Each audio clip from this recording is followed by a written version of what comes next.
જેને સમગ્ર દેશમાં ગૌરવ વધાર્યો છે એમના પરમ વંદનીય શાંતિદાસજી બાપુના આ સન્માન સમારંભમાં ઉપસ્થિત જે આજના કાર્યક્રમના મુખ્ય હોસ્ટ છે, જેને આયોજન કર્યું છે અને આપણા પંથકના સર્વેને ધર્મની ધજા લહેરાવી રહ્યા છે વર્ષોથી, એવા પરમ વંદનીય શાંતિદાસજી બાપુ, આજના હોસ્ટ આદરણીય બાલકદાસજી બાપુ, આદરણીય ગંભીર મંદિરના સૌ આગેવાનો, સૌ વિરક્ત મંડળના પરમ વંદનીય સંતો, હંમેશાને માટે જગ્યામાં પોતાનું એક દાનવીર તરીકે યોગદાન આપી રહ્યા છે એવા અમારા હિન્દ સમાજનો ગૌરવ જગોડુ શાહ, આદરણીય રાણાભાઈ, પાંચાભાઈ, આ ગામના સૌ આગેવાનો, આદરણીય ભરતસિંહજી, નામ લેવા જઈશ તો ઘણા બધા મોડું થશે, પરંતુ આ પંથકના સૌ આજુબાજુના સર્વે આગેવાનો, મુરબ્બીઓ, વડીલો, સજ્જનો, દેવીઓ અને યુવાન દોસ્તો અને પત્રકાર મિત્રો, આજે આપણને ખૂબ આનંદ થાય છે કે આ ભારત દેશની અંદર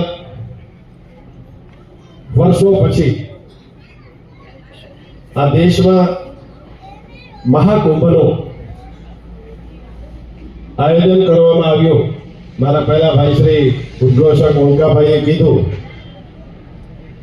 કે કરોડો લોકો આમાં ડૂબકી લગાડશે, પરંતુ આ સંજોગો કેમ ઊભા થયા? આ સંજોગો એટલા માટે ઊભા થયા કે આ દેશની એક બાપુ પરંપરા રહી છે કે ધર્મ સત્તાના આધાર ઉપર જે રાજ સત્તા ચાલે